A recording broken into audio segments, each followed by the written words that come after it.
किसान भाई चैनल पर आपने वीडियो पहले देखा होगा कि मेरे चैनल पर एक वीडियो है, इसमें खीरे की फसल के बारे में मैंने विस्तार से जानकारी दी हुई थी। वह जो खीरे की फसल है वो इसी स्थान पर, इसी जगह पर जो है हमने 1 एकड़ पर काश्त की हुई थी। अब हम दोस्तों इस पे जो है हम इस जगह का जो है रीयूज़ करेंगे। रीयूज़ ऐसे करेंगे दोस्तों कि हम ना इसमें फिर से मल्चिंग कर रहे हैं, ना ही इसकी बेड बना रहे हैं और ना ही इसके स्टेकिंग फिर से हम निकाल रहे हैं, क्योंकि यदि हम इसकी स्टेकिंग निकालते हैं तो निकालने में ही हमसे कम से कम 5 से 10 हज़ार हमारे खर्च हो जाते हैं। प्लास्टिक मल्चिंग और स्टेकिंग वायर है, मास खम्भे हैं, ये सब निकालने में 5 से 10 हज़ार रुपये खर्च आ जाता है। फिर दूसरा ये दोस्तों कि एक बार मल्चिंग करने में हमारा कम से कम बेड मेकिंग से लेकर वेसल डोज तक और पॉलीथीन मल्चिंग तक हमारा कम से कम 20,000 रुपये 1 एकड़ पर खर्च आ जाता है। जानते हैं दोस्तों कि ज़मीन बनाना और उसका प्रिपरेशन करना, उसमें बेसल डोज डालना, उसमें प्लास्टिक मल्चिंग करना, ये काफ़ी जो है जटिल समस्या होती है। इसके लिए समय तो चाहिए, साथ में इसमें लागत भी काफ़ी आती है। दोस्तों जैसा कि आप देख रहे हैं इसमें कि हमारी जो पॉलीथीन है वो बढ़िया कंडीशन में है, हमारी स्टैकिंग भी बढ़िया कंडीशन में है, तो हमें इसमें ज़्यादा लागत लगाने की हमारी इच्छा इसमें है नहीं है। अब हम क्या करेंगे दोस्तों कि इस पर जो है हम टमाटर की जो फसल है वो इसमें इसी पर काश्त करेंगे।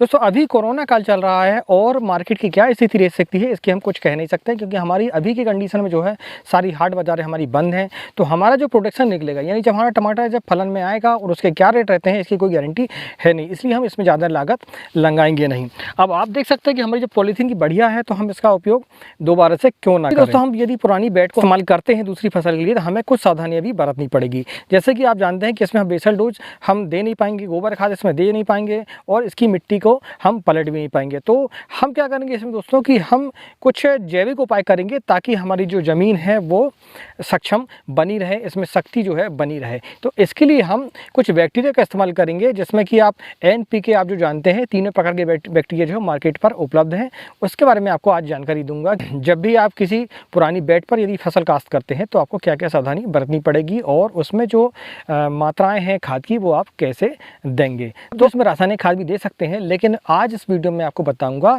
कि कैसे हम जैविक विधि से भी अपने पौधों पर, अपनी ज़मीन पर जो है खाद का इस्तेमाल हम कर सकते हैं।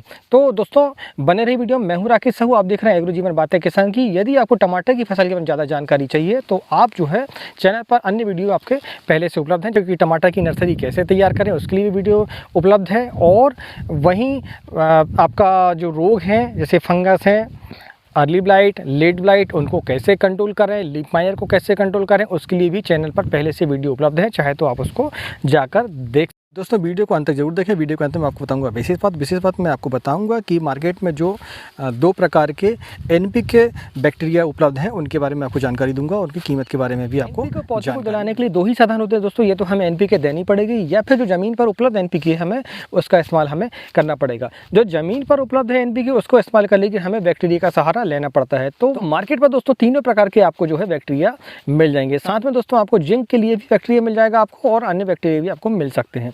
तो अब मैं आपको बताऊंगा कि हम इसमें क्या करेंगे दोस्तों कि हम इस पर जो है नाइट्रोजन के लिए जो है एजेक्टोबैक्टर का इस्तेमाल करेंगे। पोटास के लिए हम इसमें पोटास मोबिलाइजिंग बैक्टीरिया जो कि हमें मार्केट पर आसानी से मिल जाएगा, हम उसका इस्तेमाल करेंगे। और PSB का इस्तेमाल करेंगे इसमें से फास्फोरस के लिए। तो तीनों प्रकार के बैक्टीरिया जब हम इसमें डालते हैं तो होता क्या है दोस्तों कि जो हमारा एजेक्टोबैक्टर होता है वो नाइट्रोजन जो पहले से ही वातावरण पर मौजूद है उसको अवशोषित कर हमारे पौधों को उपलब्ध कराता है। वही काम करता है कि फास्फोरस जो हमारी ज़मीन पर पहले से ही उपलब्ध है उसको जो है घुलनशील अवस्था में लाकर और पौधे को प्रदान करता है।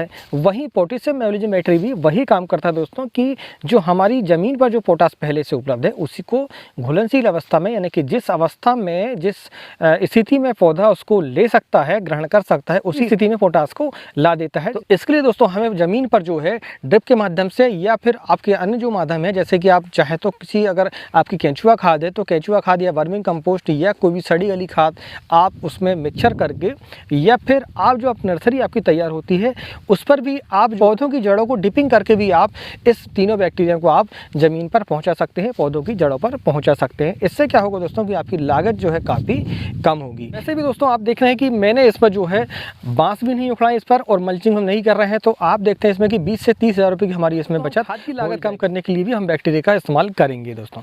तो उससे क्या होगा कि हमारा जो बेसल डोज है उसका खर्च हमारा काफ़ी कम हो जाएगा। बाद में फिर हम वाटर सॉल्युबल की मात्रा देकर भी पौधों को NPK की मात्रा हम उपलब्ध कराएंगे दोस्तों।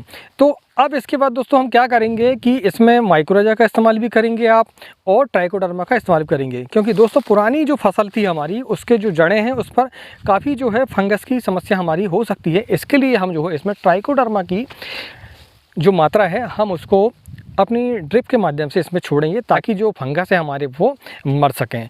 तो ये एक जैविक खेती के तरफ जो हमारा कदम है ये हमें काफ़ी लाभ दिलाएगा और हमें जो है रासायनिक खेती के साथ साथ जो है हमें जैविक जो हमारे घटक होते हैं उनको भी हमें अपने खेत पर, अपने फार्म पर इस्तेमाल करना चाहिए ताकि हमारी जो लागत है वो कम हो सके और हमारा जो प्रॉफिट है वो बढ़ सके। तो देखा दोस्तों आपने जाना इस वीडियो में कि कैसे हम अपनी पुरानी ज़मीन को फिर से रीयूज़ कर सकते हैं, उसके लिए हमें क्या क्या करना पड़ेगा, क्या क्या सावधानी बरतनी पड़ेगी।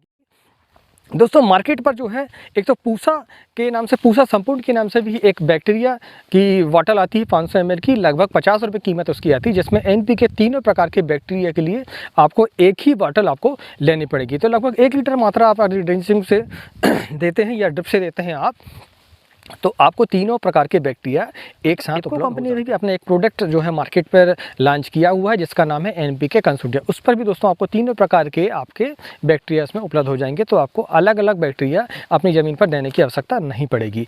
और ये तीनों जो बैक्टीरिया हैं ये आपस में इस तरह से संतुलित होते हैं कि एक दूसरे को नुकसान ना पहुँचाएँ, तो आप इनका इस्तेमाल कर सकते हैं। और NPK कंसोडिया की जो रेट है वो लगभग 110 रुपये की आपकी 500 ml की बॉटल आपको मिल जाती है, तो इसका उपयोग आप कर सकते हैं। इतना ही दोस्तों, मिलते हैं अगली वीडियो में, तब तक के लिए नमस्कार, जय हिंद, जय किसान, जय जवान।